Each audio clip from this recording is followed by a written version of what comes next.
네, 오늘 말씀 또 보도록 하겠습니다. 우리 요한계시록 우리 17장 말씀 우리 계속해서 보고 있습니다. 특별히 요한계시록 17장의 내용은 계속해서 사도 요한에게 예수님께서 그 영적인 계시, 그 세메 요한이라고 말씀드렸죠. 그 영적인 계시를 계속해서 보여주고 있는 계시의 내용입니다. 특별히 오늘 함께 볼 본문 내용은 우리 음녀가 받을 그 심판에 대한 내용을 함께 보도록 하겠습니다. 우리 14절부터 볼 건데요, 이제 큰 음녀가 받을 그 심판에 대한 내용을 한번 보도록 하겠습니다. 먼저 첫 번째 14절 말씀을 통해서 볼 건데, 마지막 날에 세상 나라와 권세와 거짓 그리스도를 상징하는 짐승, 우리는 그것을 이전 말씀을 통해서 계속해서 보았습니다. 그 짐승, 세상 나라와 권세 그리고 거짓 그리스도를 상징하는 짐승이 어린 양과 더불어 최후의 전쟁을 일으킬 것이 예고가 되어 있습니다. 우리 17장의 앞에 말씀을 보면 예고가 되어 있죠. 그러나 어떻게 됩니까? 만왕의 왕이신 어린 양 예수 그리스도께서 그들과 싸우실 것이고, 그들과 싸워서 뭐 하실 것입니까? 승리하실 것입니다. 이것이 요한계시록 17장 14절에 나와 있는 내용입니다. 한번 같이 읽어보도록 하겠습니다. 같이 읽습니다. 시작. 그들이 어린 양과 더불어 싸우려니와 어린 양은 만주의 주시오 만왕의 왕이심으로 그들을 이기실 터이요 또 그와 함께 있는 자들 곧 부르심을 받고 택하심을 받은 진실한 자들도 이기리로다 라고 얘기합니다. 그래서 어린 양 그 예수 그리스도가 세상 나라와 권세들도 거짓 그리스도를 상징하는 그 짐승과 싸워 승리한다라고 얘기합니다. 또 더 나아가서 성경은 증언하기를 그와 함께 있는 자들 곧 부르심을 받고 택하심을 받은 진실한 자들도 이긴다라고 얘기합니다. 특별히 여기서 이기는 자들에 대해서 얘기하면서 뭐라고 표현되어 있습니까? 그와 함께 있는 자들이라고 표현되어 있습니다. 이거 한번 밑줄 쳐주시고 필기를 해주시면 너무 좋을 것 같은데요, 그와 함께 있는 자들은 무엇을 의미하는 거냐? 바로 하나님 보좌 앞에 서 있는 구원받은 하나님의 백성을 얘기하고 있는 거죠. 이전에 우리는 강의 말씀을 통하여서 보좌 앞에 있는 하나님의 백성들에 대해서 이미 제가 강의 설교를 한 바 있습니다. 우리 요한계시록 15장 2절에서 3절 말씀 한번 보도록 하겠습니다. 요한계시록 15장 2절에서 우리 3절 말씀 우리 한번 같이 읽도록 하겠습니다.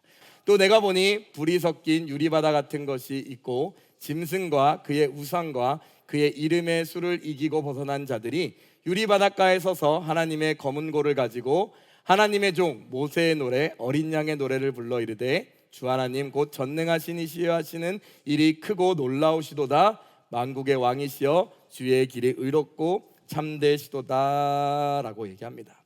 즉 유리바닷가에 서 있는 유리바다 같은 것 위에 있는 그 우상 짐승과 그의 우상과 그 이름의 수를 이기고 벗어난 자들이 유리바닷가에 서서 그 보좌 앞에 서 있는 사람들을 지칭하고 있는 거죠. 즉 그와 함께 있는 자들, 즉 구원받은 하나님의 백성을 지칭하고 있다라는 것을 성경을 통해서 우리는 알 수 있습니다. 또 보좌 앞에 서 있는 자들의 특징이 있습니다. 뭐라고 얘기되어 있나요? 17장 14절의 말씀 보면 부르심을 받고 택하심을 받은 자들이다 라고 기록되어 있습니다. 부르심을 받았다라는 건 무엇이냐? 하나님 보좌 앞에 부름받은 자들이 무엇이냐? 하나님의 그 콜링에 응답받은 자들이다라는 거예요. 하나님의 그 부르심 앞에 응답하여서 따라온 자들이다라고 얘기하는 거예요. 하나님께서 우리를 부르신 줄 믿습니다. 하나님께서 여러분들을 다 콜링하여 이 자리 가운데 세우신 줄 믿습니다. 즉 하나님의 그 주권적인 초청에 응답하여 그 자녀된 자들을 얘기하고 있는 거죠. 요한복음 10장 27절의 말씀 보면 그 하나님의 부르심에 대해서 얘기하고 있습니다. 우리 한번 같이 읽도록 합니다. 시작. 내 양은 내 음성을 들으며 나는 그들을 알며 그들은 나를 따르느니라 라는 거예요. 예수 그리스도의 그 콜링에 그 부르심에 응답한 자들을 얘기하고 있는 거죠. 내 양은 내 음성을 들으며 나는 그들을 알며 그들은 나를 따르느니라 라고 하면서 예수님의 그 부르심 앞에 응답하여 순종하여 예수님 앞에 나온 자들이 하나님 보좌 앞에 세워진 자들이다 라고, 부르심을 받아 하나님의 백성들이다 라고 얘기하고 있습니다. 그럼 택하신 자들은 무엇을 의미하는가요? 바로 하나님께서 또 미리 예정하시고 또 사랑하셔서 어떠한 공로가 아닌 그 전적인 은혜로 자기 백성 삼아주신 자들을 또 의미하는 거죠. 이 또한 우리인 줄 믿습니다. 우리 어떠한 공로와 내세울 거 없이 하나님의 전적인 은혜로 우리를 세워주신 줄 믿습니다.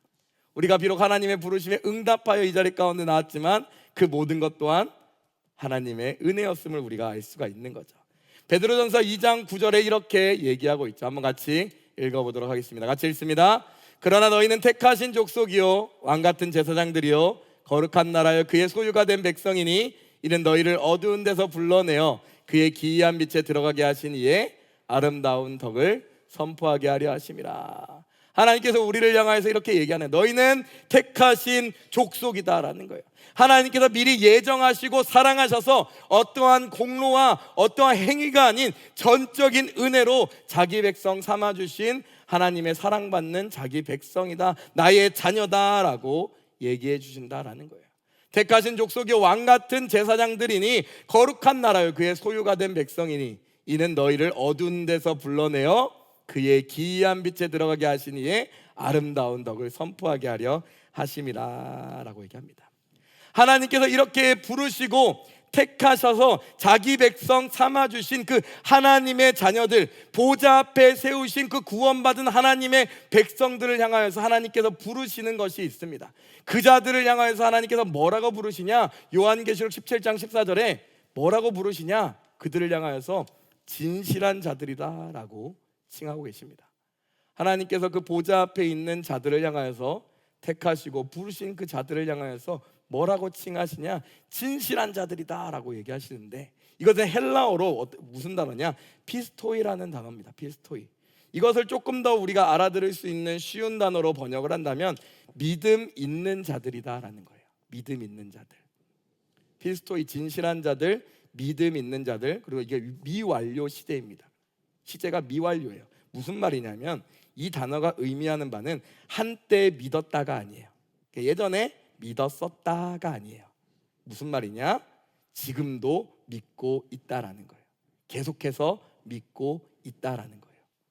즉 어린 양 그 예수 그리스도의 그 편에 서서 끝까지 그 어린 양 그리스도 편에 서 있는 자들로 음녀나 세상의 유혹과 핍박 속에서 배반하지 않고 끝까지 충성된 자들이다라고 칭한다라는 거예요.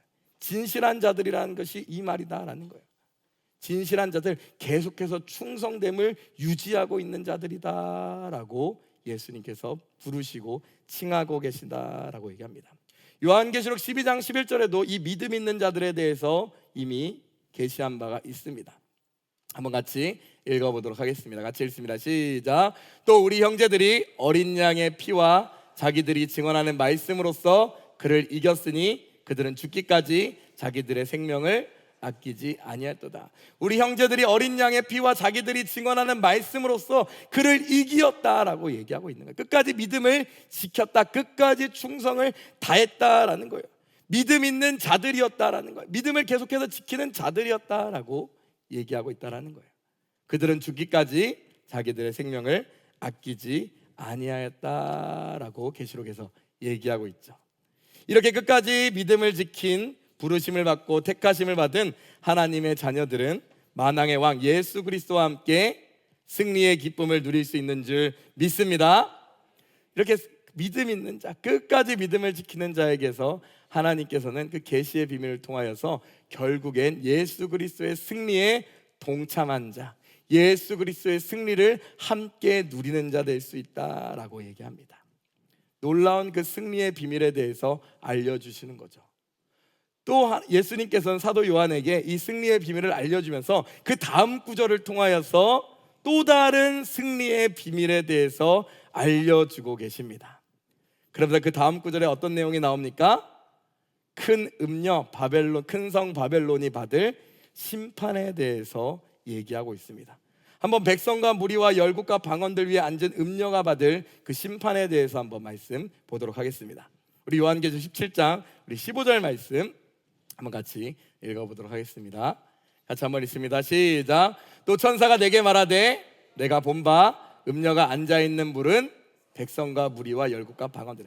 승리에 대해 하나님께서 얘기해 주셨습니다. 믿음 있는 자들이 결국 예수 그리스도와 함께 승리한다라는 그 말씀과 함께 그 다음 비밀에 대해서 하나님께서 계시해 주시는 거죠.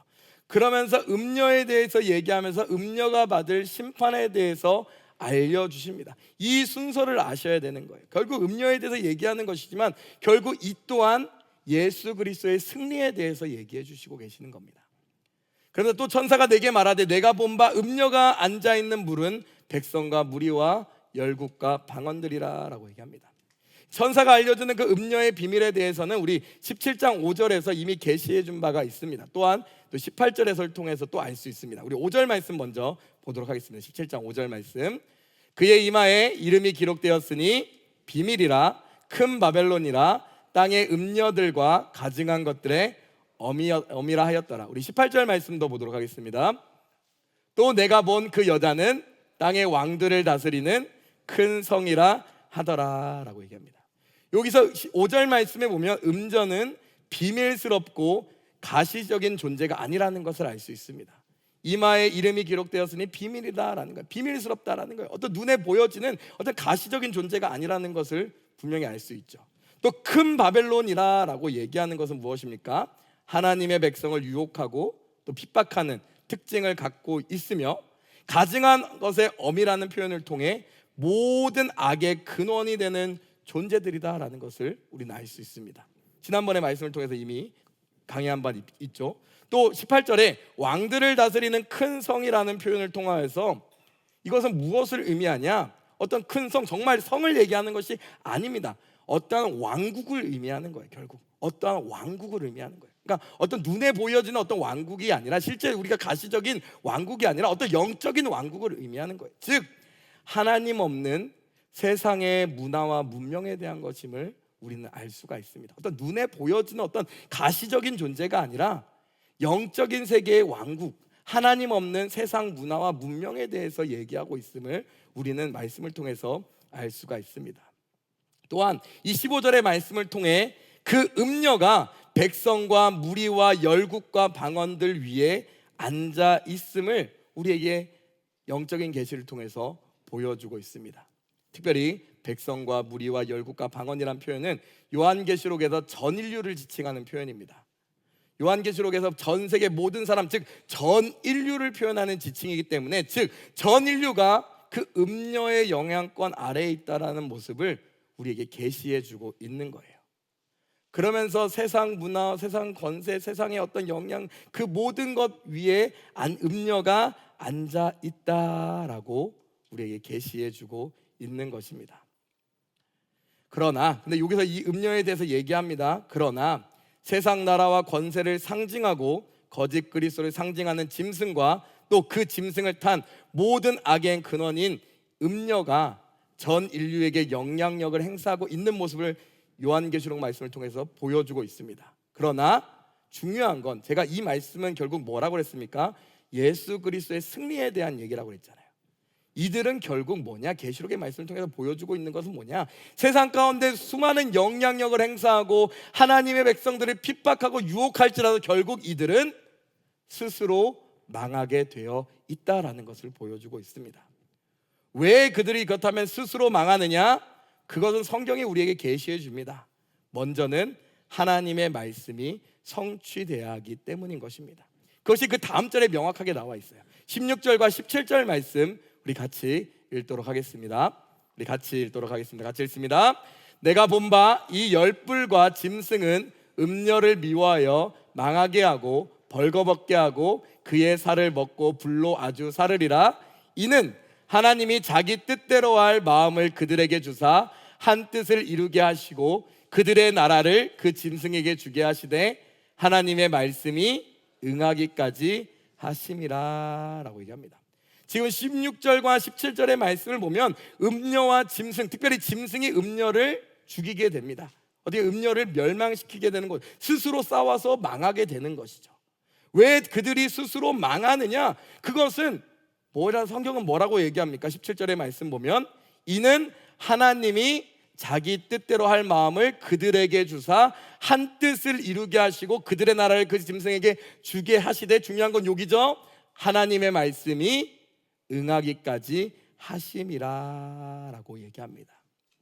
하나님 말씀이 응하기 위하여서, 즉 하나님의 계획이 성취되기 위하여서 그 짐승이 음녀를 멸망시킨다라고 얘기하는, 스스로 싸워서 자멸하게 만든다라고 성경은 얘기하고 있죠. 둘째로, 이러한 스스로 자멸하는 일이 발생하는 것은 어찌 보면 당연한 일일지도 모릅니다. 죄의 결과이기 때문이죠. 악의 본성이기 때문이죠.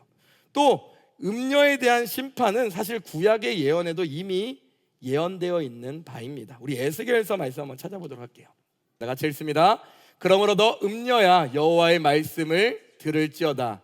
주 여호와께서 이같이 말씀하셨느니라. 내가 내 누추한 것을 쏟으며 내 정든 자와 행음함으로 벗은 몸을 드러내며 또 가증한 우상을 위하여 내 자녀의 피를 그 우상에게 드렸은즉 내가 너의 즐거워하는 정든 자와 사랑하던 모든 자와 미워하던 모든 자를 모으되 사방에서 모아 너를 대적하게 할 것이요 또 내 벗은 몸을 그 앞에 드러내 그들이 그것을 다 보게 할 것이며. 특별히 16장의 말씀 보면 음녀에게 하시는 말씀이, 특별히 여기서 예루살렘을 향하여서 하시는 하나님의 심판의 내용입니다. 근데 정확하게 일치하지 않지만 음녀에 대한 하나님의 심판의 예언이 요한계시록에서 그대로 예언되어 있는 것을 보여주고, 특별히 37절 말씀, 음녀가 사랑하던, 너가 의지하던, 내가 너의 즐거워하는 정든 자와 사랑하던 모든 자와 미워하던 모든 자를 모아서 그 자들을 통하여서 너를 심판할 것이다 라고 예언하고 있는 거죠. 즉 자기가 사랑하고, 즉 음녀가 앉았던 짐승을 통해서 심판하듯이 에스겔서에서 자기가 의지하던 모든 걸, 음녀가 의지하던 모든 것을 통해서 하나님께서 심판하시겠다 이미 예고한 바가 있는 것입니다. 즉 하나님께서는 이 계시의 말씀, 영적인 계시의 말씀을 통해서 이 마지막 날에 하나님의 백성을 유혹하고 핍박하는 세상의 문화와 문명을 상징하는 음녀를 심판하심을 통하여서 하나님의 말씀이 응함을 보이시겠다라는 거예요. 하나님의 모든 말씀들이, 그 계시의 말씀들이 성취됨을 보이시겠다라고 선포하고 계시다라는 거예요. 그리고 나서 찬양 끝나고 기도할 때 강조했던, 계속 포인트로 잡았던 하나님의 나라를 세우시겠다라고 성경은 얘기하고 있습니다. 이 모든 것이 하나님의 계획 안에서 성취되고 있음을 우린 요한계시록을 통해서 계속해서 우리에게 보여주고 있습니다. 요한계시록 17장 17절 말씀 다시 한번 보도록 하겠습니다. 한번 같이 읽도록 하겠습니다. 같이 읽습니다. 시작. 이는 하나님이 자기 뜻대로 할 마음을 그들에게 주사 한 뜻을 이루게 하시고 그들의 나라를 그 짐승에게 주게 하시되 하나님의 말씀이 응하기까지 하심이라는 거예요. 하나님 말씀이 응하기까지 그 모든 음녀와 그 나중에 짐승도 결국 심판하신다라는 거예요. 세상 나라와 권세들 다 심판하시고 세상의 문명들과 문화들도 하나님이 없는 그 모든 세상 문화와 문명 다 심판하시고 결국 무엇을 세우시겠다라고 선언하시는 것입니까? 바로 하나님의 나라를 세우시겠다라고 예고하시는 것입니다. 결국 하나님의 나라만 굳세게 설 것임을 하나님께서 예고하고 계신 줄 믿습니다. 음녀에 대해서 성경은 얘기하고 있습니다. 자줏빛 옷과 붉은빛 옷을 입으며 금과 보석과 진주로 꾸미고 손에 금잔을 가진 그 모습이라고 얘기합니다. 세상 문화와 문명을 상징하는 그 화려한 음녀, 또 절대 무너지지 않을 것 같던 큰 성이었던 바벨론도 결국 어떻게 됩니까? 하나님의 계획 안에서 심판받고 멸망당합니다. 그래서 요한계시록 18장 2절에서 3절에 이렇게 천사가 선포하고 있죠. 한번 같이 읽어보도록 하겠습니다. 같이 읽습니다. 힘찬 음성으로 외쳐 이르되 무너졌도다 무너졌도다 큰 성 바벨론이여, 귀신의 처소와 각종 더러운 영이 모이는 곳과 각종 더럽고 가증한 새들이 모이는 곳이 되었도다. 그 음행의 진노의 포도주로 말미암아 만국이 무너졌으며 또 땅의 왕들이 그와 더불어 음행하였으며 땅의 상인들도 그 사치의 세력으로 치부하였도다 하더라. 하나님의 영적인 계시들을 통하여서 우리에게 하나님의 계획과 그 비밀들을 지금 보여주고 계시는 거예요. 세상 나라와 권세들 그리고 화려한 모든 문명들은 절대로 영원하지 못합니다. 영원한 것은 오직 하나님의 나라만 영원할 뿐인 줄 믿습니다. 세상의 모든 화려하고 무너지지 않을 그 모든 문명들은 언젠간 다 사라질 것들이에요. 언젠간 다 없어질 것들이고 먼지와 같이 없어질 것들입니다. 그러나 영원히 멸망하지 아니하고 영원히 사라지지 않을 그 나라가 있습니다. 그것은 바로 하나님의 나라인 줄 믿습니다.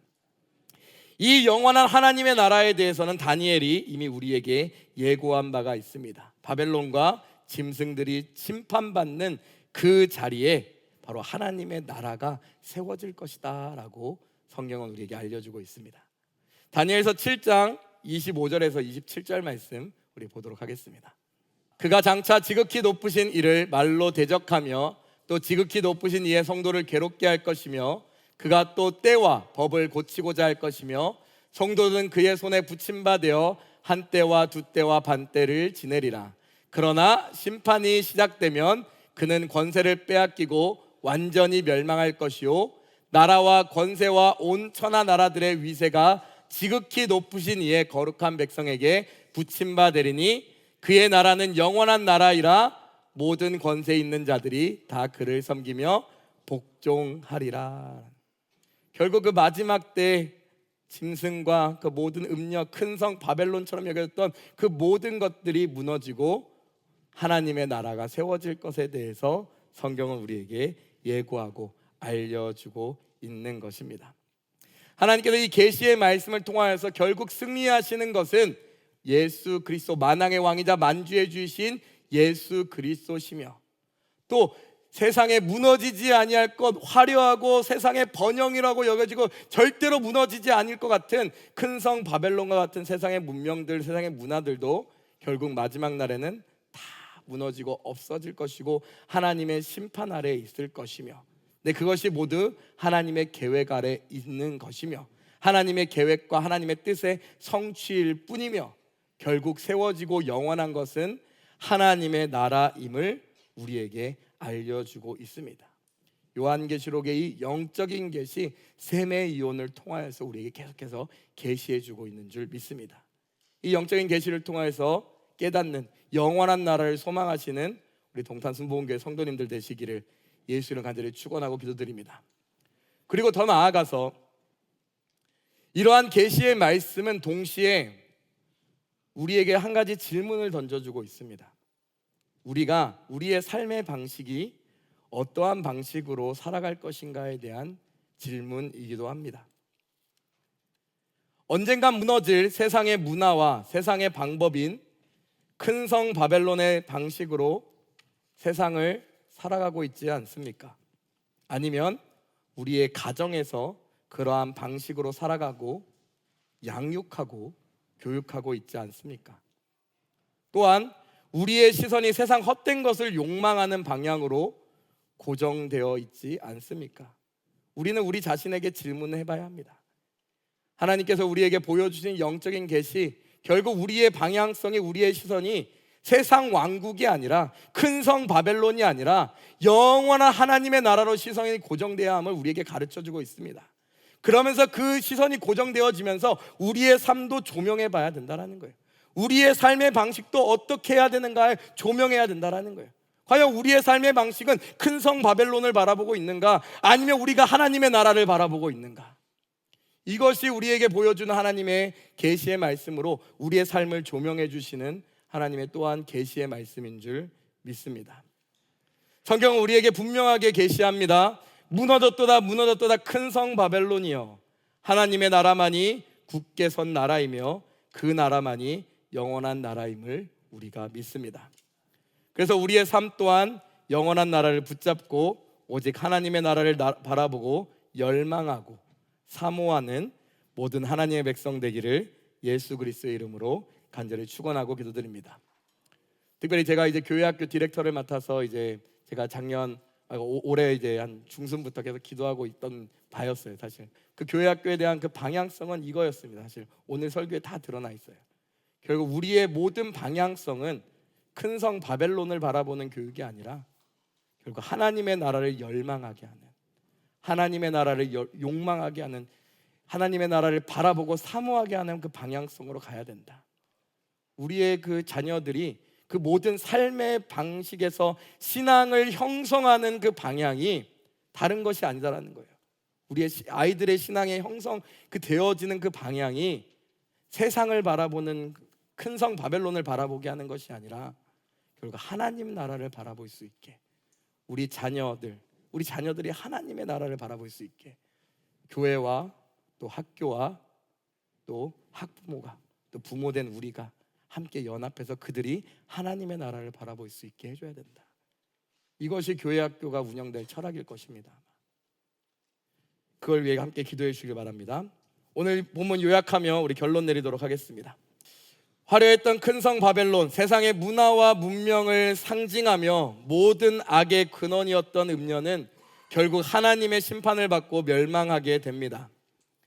이러한 모든 일이 이루어진 것은 하나님의 말씀이 응함을 보여주고 계신 하나님의 주권적 역사임을 우리는 성경을 통해서 우리는 보았습니다. 이를 통해 하나님께서는 자신의 주권과 말씀이 응함을 보이셨습니다. 그리고 자신의 나라만이 영원함을 우리에게 계시해 주고 계십니다. 오직 영원한 것은 다른 것이 아닙니다. 하나님의 나라임을 우리가 믿습니다. 그 나라에 들어가는 자들은 성경에 분명히 얘기하고 계십니다. 그들은 이기는 자들인데 이 이기는 자들의 특징은 바로 부르심을 받고 택하심을 받은 진실한 자들입니다. 즉 세상의 어떠한 유혹과 핍박 속에서도 바벨론의 방식대로 세상을 살아가는 자들이 아닌 하나님의 나라 백성으로 믿음을 지키며 살아가는 자들을 의미하는 줄 믿습니다. 우리 모두가 이러한 진실한 자들이 되어야 할 줄 믿습니다. 세상 헛된 것을 욕망하는 삶이 아닌 흔들리지 않고 멸망하지 않는 영원한 하나님의 나라를 간절히 사모하는 자로 세우는 우리의 다음 세대를 그렇게 세워가는 우리 동탄순복음교회 성도님들 되시기를 예수로 간절히 축원하고 기도드립니다. 다니엘서 7장 13절 14절 말씀 같이 읽고 우리 찬양하고 우리 기도로 나아가도록 하겠습니다. 우리 한번 같이 읽도록 하겠습니다. 다니엘서 7장 우리 13절 14절 함께 읽습니다. 내가 또 밤 환상 중에 보니 인자 같은 이가 하늘 구름을 타고 와서 옛적부터 항상 계신 이에게 나아가 그 앞으로 인도되매 그에게 권세와 영광과 나라를 주고 모든 백성과 나라들과 다른 언어를 말하는 모든 자들이 그를 섬기게 하였으니 그의 권세는 소멸되지 아니하는 영원한 권세요 그의 나라는 멸망하지 아니할 것이니라. 아멘. 하나님의 나라 멸망하지 아니할 하나님의 나라를 열망하고 사모하고 바라보시는 우리 모든 분들 되시기를 예수를 간절히 축원하고 기도드립니다.